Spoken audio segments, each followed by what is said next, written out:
हरियाणा की राजनीति में राज्यसभा चुनाव के बाद बयानबाजी तेज हो गई है। पूर्व मंत्री डॉक्टर वासुदेव शर्मा और इनेलो जिला अध्यक्ष अशोक ढाणी माहू ने प्रेस कॉन्फ्रेंस कर बीजेपी, कांग्रेस और जेजेपी पर गंभीर आरोप लगाए। इनेलो ने कांग्रेस को बीजेपी की सबसे बड़ी सहयोगी पार्टी बताते हुए कहा कि क्रॉस वोटिंग ने कांग्रेस की अंदरूनी कमजोरी उजागर कर दी है। वहीं बीजेपी पर भी गलत वोटिंग के जरिए सवाल खड़े किए गए। डॉक्टर शर्मा ने आरोप लगाया कि अब राजनीति में खरीद फरोख्त बढ़ गई है और जनता की भावनाओं के साथ खिलवाड़ हो रहा है। आज का मुख्य बात तो कल जो 2 सीटों का चुनाव था, राज्यसभा के सांसद जो चुने जाने थे, उनके बारे में आज मुख्य बात तो यही है कि एक बात तो बड़ी स्पष्ट होगी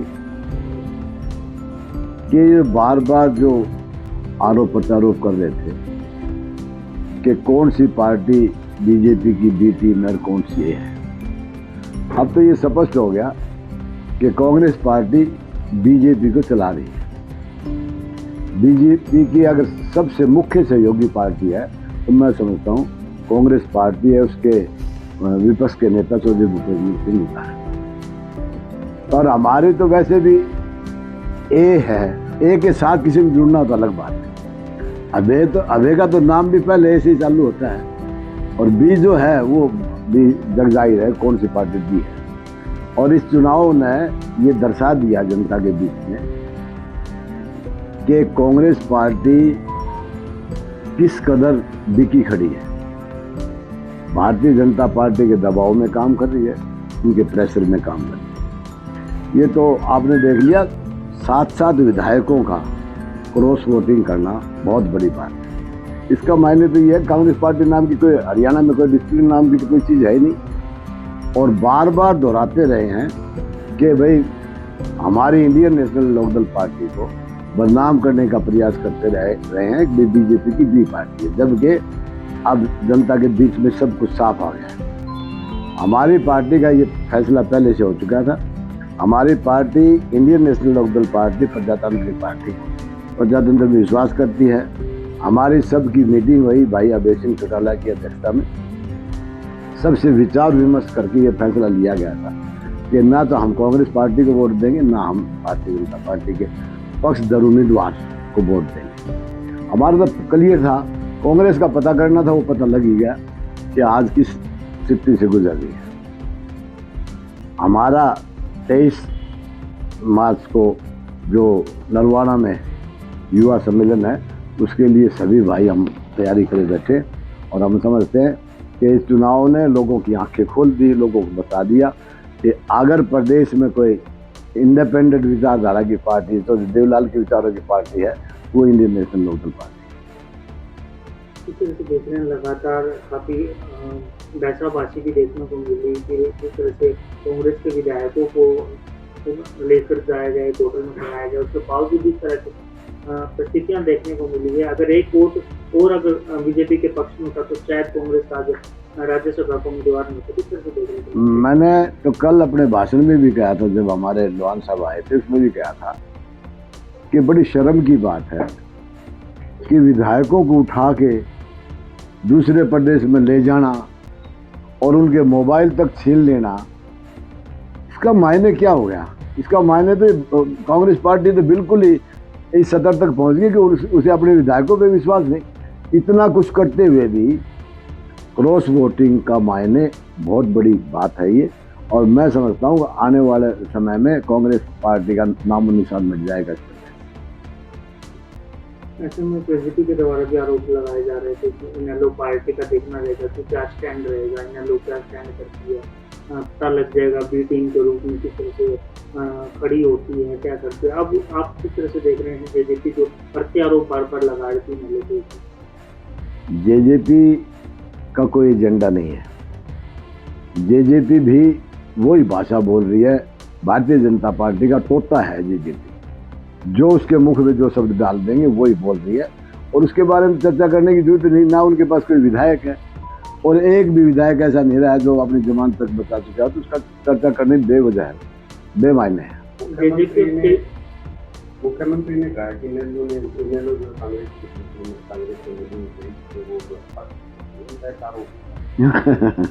ये तो मुख्यमंत्री तो कोई ना कोई तो शब्द लेके आएगा। मुख्यमंत्री तो खुद बेचारा मजबूर है। मुख्यमंत्री को तो कोई सुनता ही नहीं भी वो क्या कर रहा है, क्या पार्टी का मैनिफेस्टो है, क्या पार्टी का आगे प्रोग्राम है, उसको तो खुद पता नहीं होता। मैं ये समझता हूँ ये सारा खेल सेंट्रल गवर्नमेंट से चल रहा है और कांग्रेस के चौधरी भूपेंद्र सिंह हुड्डा के तालमेल से सारा मामला है। कोई और स्पेटिंग का हुआ है आपके हिसाब से? कोई खरीद फरोख्त हुई आपकी क्या लगता है? ये तो सामने आ गया खरीद फरोख्त की बात, तो गिरफ्तारियां तक हुई है, मोबाइल तक टेप हुए हैं, ये तो सामने आ गया सारा। खरीद फरोख्त तो हुई है। अभी वो खुद कह रहे हैं, पार्टी की जो आला कमान है, जो मेन मुख्य हैं, वो लोग कह रहे हैं कि हम उनके खिलाफ एक्शन लेंगे, पार्टी से निकालेंगे, ये करेंगे, वो करेंगे। ये आज उनको याद है, इससे पहले क्यों उन्होंने अपने विधायकों को कोई शिक्षा दी, कोई दिशा देते, कोई लाइन देते। इसका मतलब ये है कांग्रेस में बहुत बड़ा बंटवारा होने को है, जिसमें कि इनका एक कोई नहीं है पार्टी। नारायणगढ़ के विधायक है जिससे उनके फ्रेंड हैं, तो आप कैसे देखते हैं ये दर्शा रहे हैं कि कांग्रेस पार्टी का ग्राफ आए दिन जोरों से नीचे धड़ाम से गिरा है और निगाह आज इंडियन नेशनल लोकदल पार्टी की तरफ। पॉलिटिकल आदमी जो भी है वो इतना तो समझता है, उसका इतना तो वो है, उसका सोच है कि कौन सी पार्टी इस प्रदेश में आने वाले समय में आगे जाएगी। कांग्रेस के बताया क्या नहीं, भारतीय आज क्रॉस वोटिंग जो हुई है, एजेंडा मेन वही है, क्रॉस वोटिंग हुई है, वो कांग्रेस पार्टी की हुई है।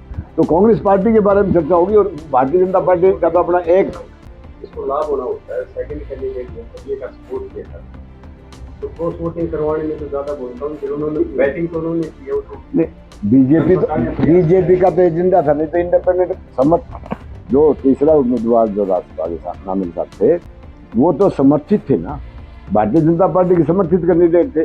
तो उनका ही था सारा एजेंडा, उन्हीं का प्रोग्राम था, उन्हीं का सारा गेम प्लान था। ये भी कांग्रेस के जहां जहां कमजोरी दिखे वहां से गुप लो उनको। और पैसे का तो बड़ा खेल रहा है, इसमें तो कोई संदेह नहीं है।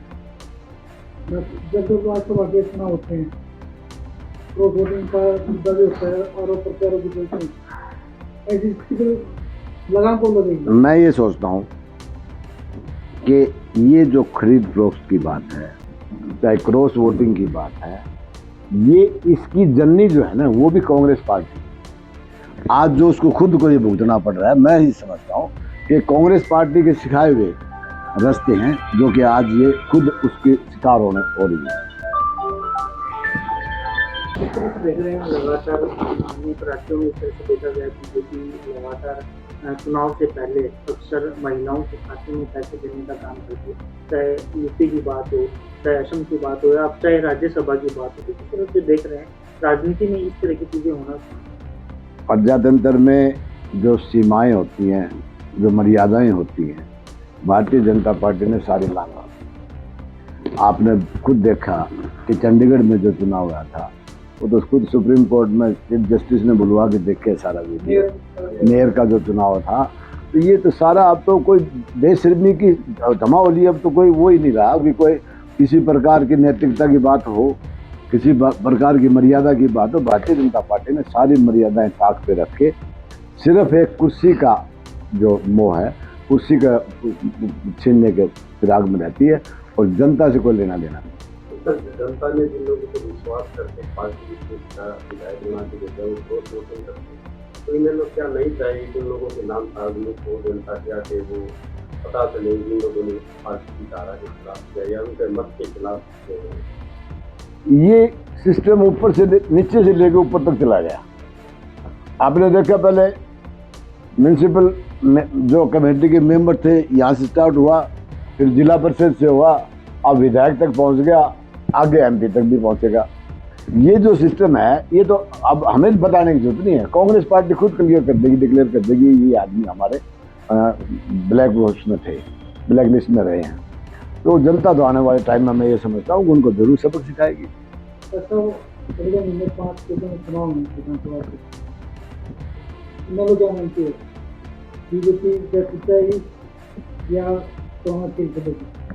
नहीं, अब तो देखिए कई कारण ऐसे हो गए कि भारतीय जनता पार्टी का ग्राफ, मोदी जी का ग्राफ जो है वो गिरता जा रहा है।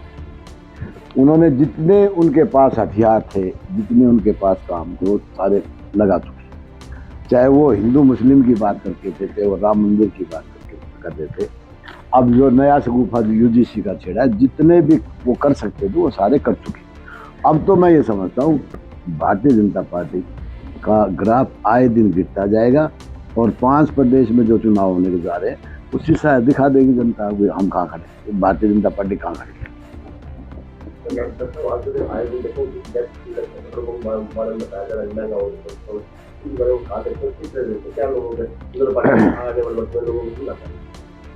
हैरानी की बात है कि किसी गैस की एजेंसी के सामने जाके खड़ा जाओ, 500 600 व्यक्ति लाइन में लगे खड़े और युद्ध चल रहा है। आपको पता है, सारी दुनिया को पता युद्ध चल रहा है। इसकी समस्या और भी बढ़ेगी, इसमें भी कोई संदेह नहीं।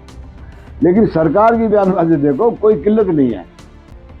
हैरानी की बात है, कोई किल्लत नहीं है। जनता में त्राही मची है, लोगों को खाना मुश्किल हो रहा है और सरकार के आंकड़े और सरकार ये ध्यान दे रही है बार बार कि कोई किल्लत ही नहीं है, गैस तो पूरी हमारे पास 15 दिन तक कोई दिक्कत नहीं है, गैस की कमी नहीं आने देंगे। अब क्या बताएं इसके बारे में।